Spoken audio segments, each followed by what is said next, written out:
माझी रे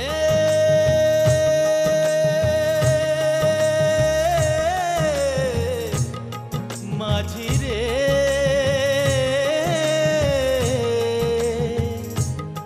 माझी रे माझी रे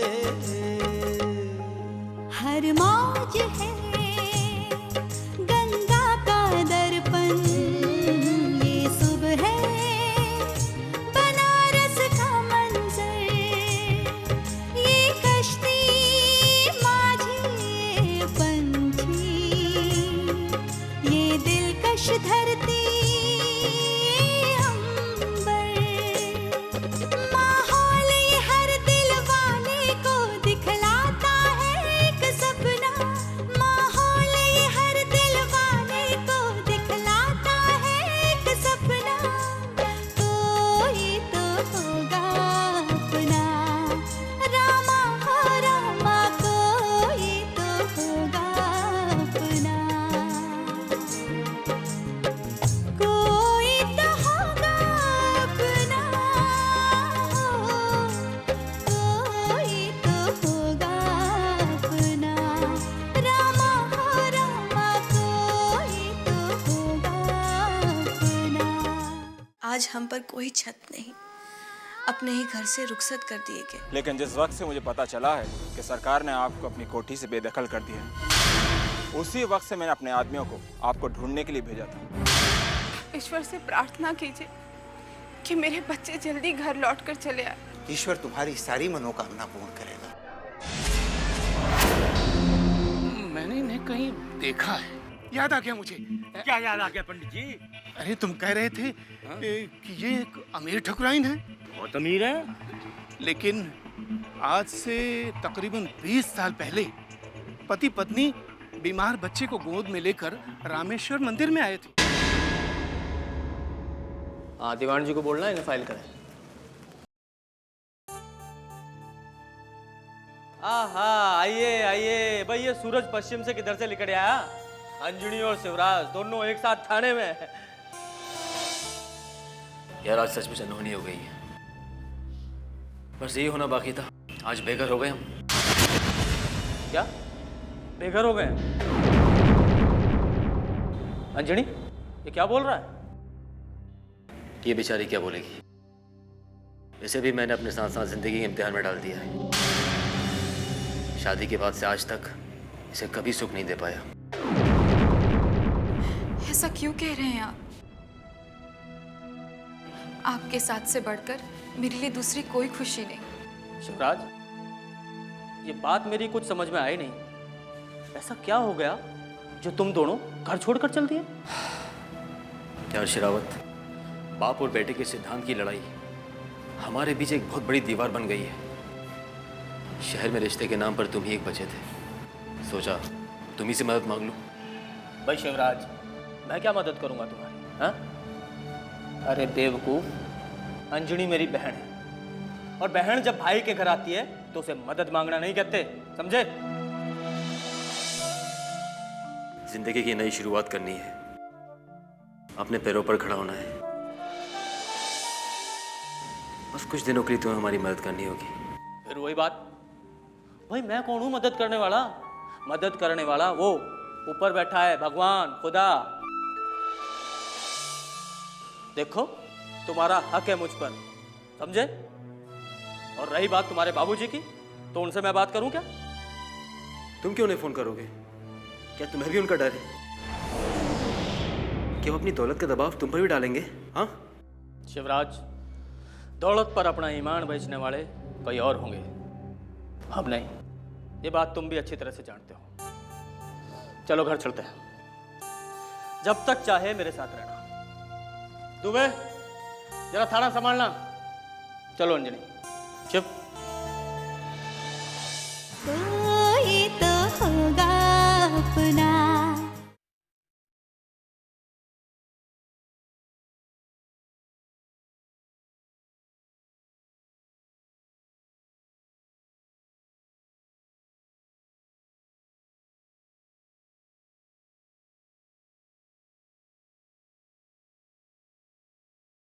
कोई तो होगा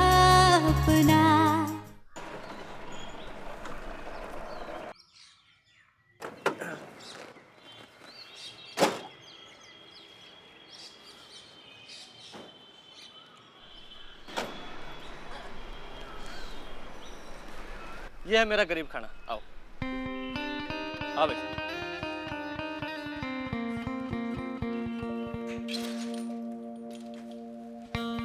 welcome.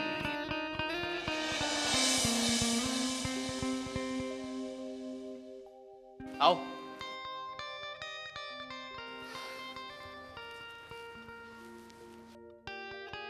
This is the house.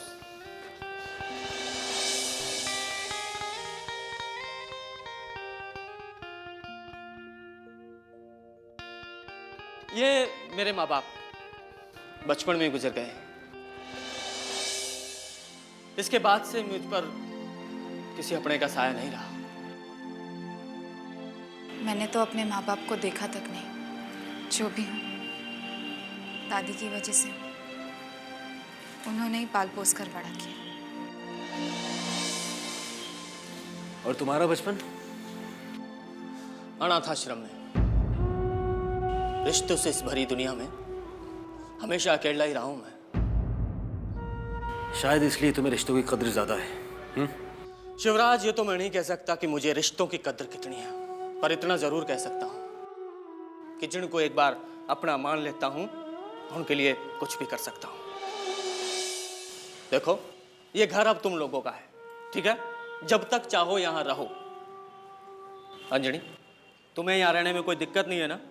एक बहन के लिए इससे बड़ी और कौन सी खुशी हो सकती है कि उसे अपने भाई के साथ रहने का मौका मिल रहा हो। हाँ, और रक्षाबंधन भी आ रहा है, और इस बार भाई की कलाई सुननी नहीं रहेगी। यार, ऊपर वाले का करिश्मा में मानना होगा। एक रास्ता बंद करता है तो दूसरा खोल देता है। अब देखो ना, थैंक्स टू यू हमें रहने के लिए घर मिल गया। बस अब उन लोगों की मदद करनी है जो आश्रय की तलाश में दर दर भटक रहे हैं। ठीक कहते हो। देखो शिव, मैं अपनी मदद देने के लिए तैयार हूं, पर कानूनी रूप से जो मदद तुम कर सकते हो जल्दी करो, वरना दूसरी पार्टी के लोग कोठी पर अपना कब्जा जमा लेंगे। लेकिन यार, उन लोगों की लिस्ट लंबी चौड़ी है, वो एक आदमी नहीं है। पर मेन आदमी एक है, वो भूमाफिया मुख्तार। सिर्फ मुख्तार ही नहीं है, मेरे डैड भी उस जमीन को हथियाने के चक्कर में है। अब समझा, मतलब पूरे फसाद की जड़ वो कोठी है। और वो सपोला द्वारिका, वो भी उनके बीच दलाली कर रहा है। जानता हूं, लेकिन सारे के सारे सफेदपोश बने हुए हैं। मुझे सबका पर्दाफाश करना है।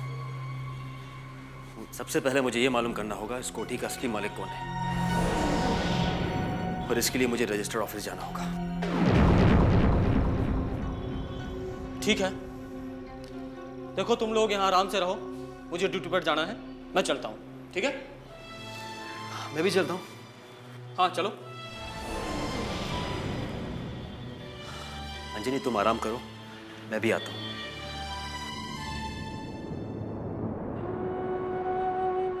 किस्मत का खेल भी अजीब है। सब कुछ मिलकर भी न जाने क्यों ऐसा लगता है जैसे कुछ भी हासिल नहीं, कुछ भी नहीं।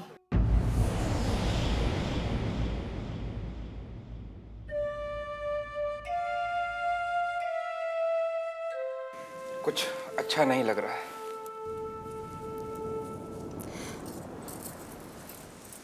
आज ये साबित हो गया है कि बच्चों के बिना एक घर घर नहीं होता, सिर्फ छत और दीवारें होती हैं। इस सब के लिए क्या तुम मुझे जिम्मेदार ठहराओगी? गलती मेरी है। माँ की ममता का अंदाजा ना आपको हो सकता है और ना ही आपके बेटे को।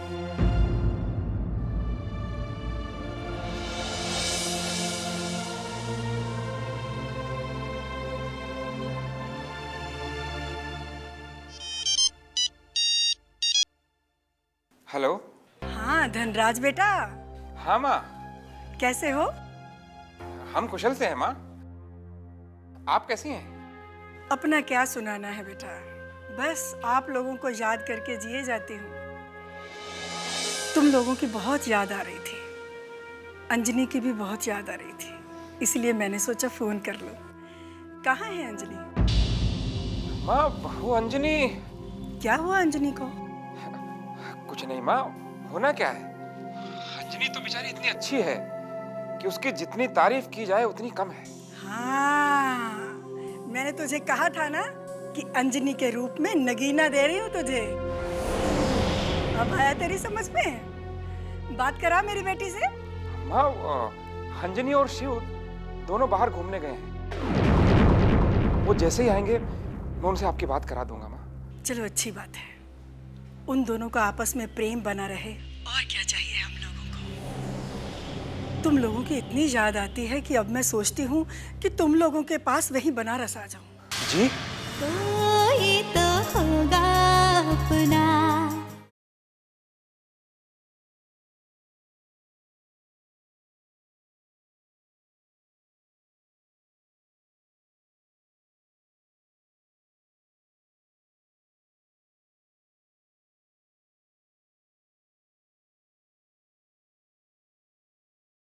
कोई तो होगा अपना। तुम लोगों की इतनी याद आती है कि अब मैं सोचती हूँ कि तुम लोगों के पास वहीं बनारस आ जाऊं। जी? अरे तू चौंक क्यों गया? नहीं नहीं माँ, ऐसी तो कोई बात नहीं है, ये आपका अपना घर है, आपके अपने बच्चे हैं, आप जब चाहें उनसे मिलने के लिए आ सकती हैं। मुझे तो बहुत खुशी होगी। लीजिए जानवी से बात कीजिए। हेलो जी माँ जी, चैलेंज बस। खुश रहो बेटा। क्यों, मेरी अंजनी तुम्हारा हाथ बटा रही है कामकाज में कि नहीं? जी माँ जी, वो तो दिन रात हमारी सेवा करती रहती है। अच्छा माँ जी, आप कब तक आ रही हैं? तुम लोगों की इतनी याद आती है कि ये समझ लो मैं कभी भी बनारस आ सकती हूँ। अच्छा मैं फोन रखती हूँ। जी माँ जी, प्रणाम। खुश रहो।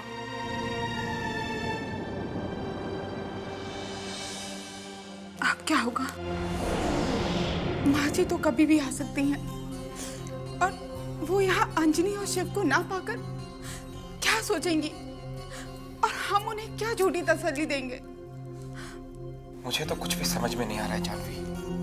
अब समझने जैसी कोई बात ही नहीं। माँ जी के आने से पहले हमें हर हाल में शिव और अंजनी को ढूंढना होगा। ये क्या कह रही हो तुम? क्या अब एक बाप को अपने बेटे के सामने घुटने टेकने होंगे? मक्खन, मक्खन। जी मम्मी जी। मक्खन, माँ जी किसी भी वक्त आ सकती हैं, और उनके आने से पहले अंजनी और शिव का पता लगाना होगा और उन्हें यहाँ वापस लाना होगा। तुम आप ही जाओ और उनका पता लगाओ। ठीक है मम्मी जी, मैं जाता हूँ।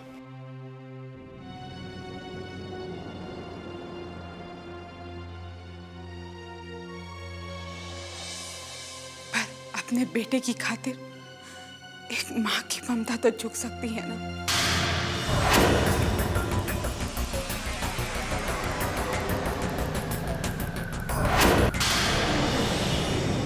अरे इंस्पेक्टर साहब, नमस्ते। क्या हुआ मक्खन? अब क्या बताएं क्या हुआ कि बाप बेटे की लड़ाई में माँ परेशान हो रही है। शिव भैया और अंजनी भाभी दोनों जन घर छोड़कर चले गए हैं। हाँ, तो भाई इसमें मैं क्या कर सकता हूँ? इंस्पेक्टर साहब आप ही कुछ कर सकते हैं। आपको तो पता होगा कि ये दोनों कहाँ हैं। ये दोनों जब तक नहीं मिलेंगे ना, तब तक मैं घर नहीं जा सकता। मक्खन, तुम्हें इसमें परेशान होने की जरूरत नहीं है, और उनकी तलाश बंद कर दो, क्योंकि वो दोनों सुरक्षित हमारे घर पर हैं। अच्छा अच्छा हुआ इंस्पेक्टर साहब, उनको कम से कम रहने के लिए एक छत तो मिल गई। इंस्पेक्टर साहब, मैं एक जरूरी काम खत्म करके अभी आपके पास आता हूँ, ठीक है? ओके, चलता हूँ। आ जाओ कभी भी। हाँ।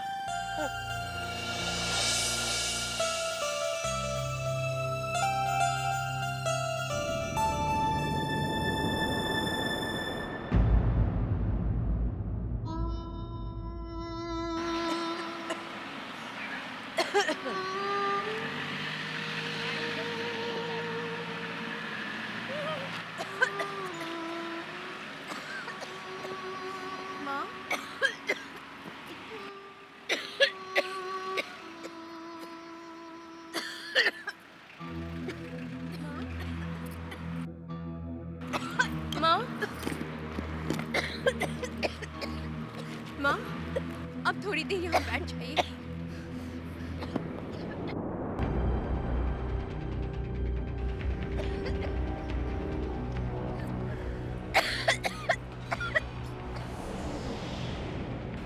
बेटा, हमें लगता है ये खांसी हमारी जान लेकर ही दम लेगी। नहीं माँ, आप ऐसी बातें मत बोलो, आपको कुछ नहीं होगा।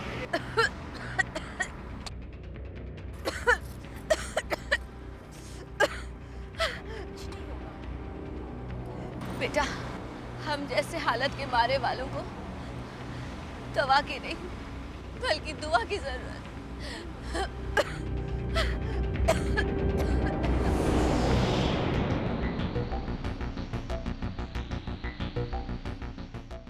आप यहाँ थोड़ी देर लेट जाइए, मैं बस अभी गई और अभी आई। कुसुमी, कुसुमी।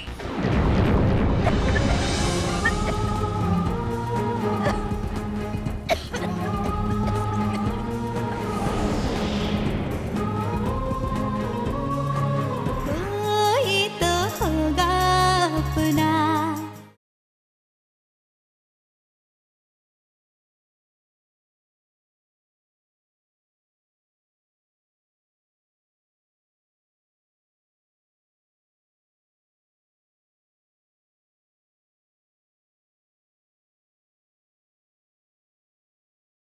कोई तो होगा अपना।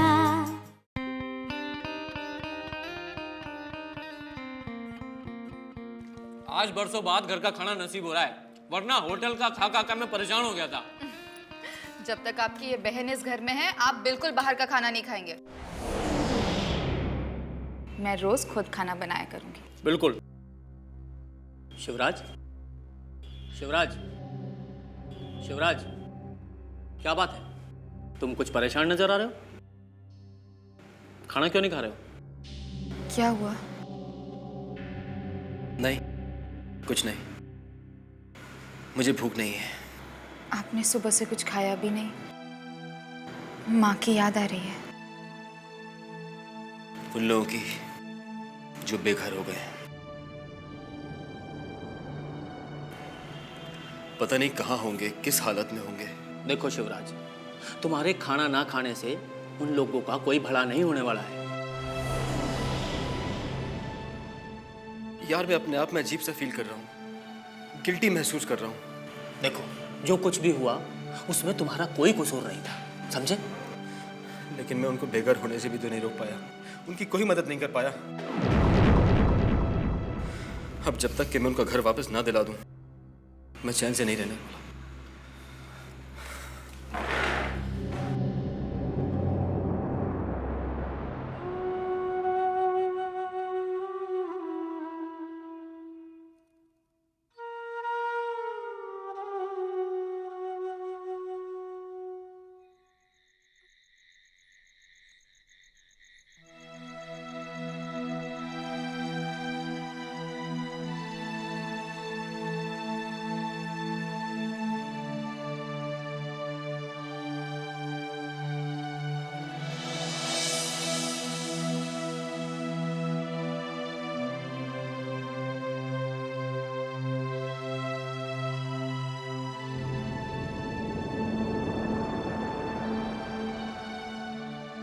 अंजलि, तुम खाना छोड़कर क्यों चली आई? आप भूखे रहे और मैं खा लूं? अंजलि प्लीज, तोड़ दो उन मान्यताओं को। तुम कोई मेरी गुलाम नहीं हो, तुम्हें अपनी जिंदगी जीने का पूरा अधिकार है। अगर मुझे मान्यताएं तोड़नी ही होती तो मैं किसी बंधन में क्यों बंधती? जिंदगी भर दादी की सेवा में ही डूब जाती।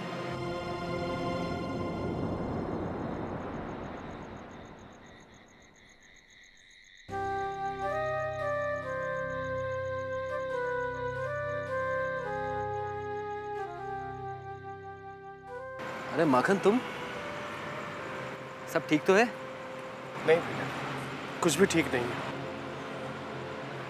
जब घर का चिराग ही घर की दहलीज पार कर देगा तो घर में तो अंधेरा होगा ही ना।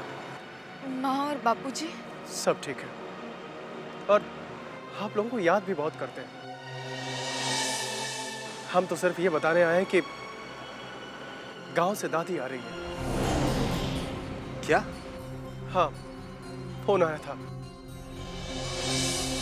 हम तो ये कहेंगे कि मम्मी जी को, बाबूजी को, हम सभी को आप लोग तकलीफ दे रहे हैं। कम से कम दादी को तो तकलीफ मत दीजिए। मक्खन, दादी को तकलीफ कौन दे रहा है? जब वो घर आएंगी और पूछेंगे कि अंजनी कहाँ है, जिसको इतना प्यार करती है। आएंगे और पूछेंगे कि शिव कहाँ है, जिसके बिना वो रह नहीं सकती, तो हम क्या जवाब देंगे? हम क्या कहेंगे उनसे कि कहाँ गए आप लोग? भैया, हमारी बात मानिए, लौट चलिए। नहीं माखन, हमारी वापसी संभव नहीं है अभी। क्या लगता है आप लोगों को? मक्खन तो जोकर है, ये तो बस ऐसे ही बात करता होगा, है ना? सिर्फ हंसता है, हंसाता है। क्या मुझे तकलीफ नहीं होती? मुझे आप लोगों की याद नहीं आती? भैया, जिद मत करिए, चलिए, लौट चलिए। यार मक्खन, हमने जिस मकसद से घर छोड़ा था ना, वो मकसद अभी पूरा नहीं हुआ है। तुम ऐसा करो, अंजनी को लेकर जाओ।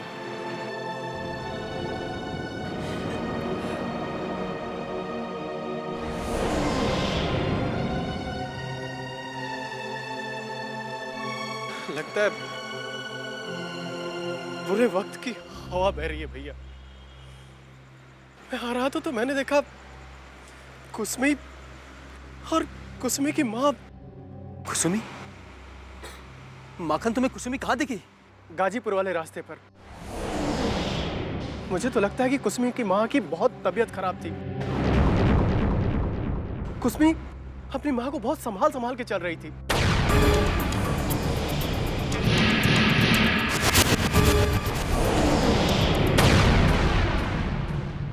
भाई साहब।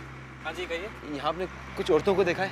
हाँ, देखा तो था। यहाँ पे 3-4 औरत थी और उनमें से एक औरत बीमार भी थी, लेकिन अब पता नहीं कहाँ गई। अरे नूर बीबी का कोठे की नीलामी हो ही रही है। हाँ, वो तो हमें मालूम है, और तुम्हें भी ये मालूम होना चाहिए द्वारका कि वहाँ सबसे ऊंची बोली धनराज ठाकुर की होगी। नीलामी में आखिरी बोली हमारी होगी। वो कोठी हमारे नाम होगी।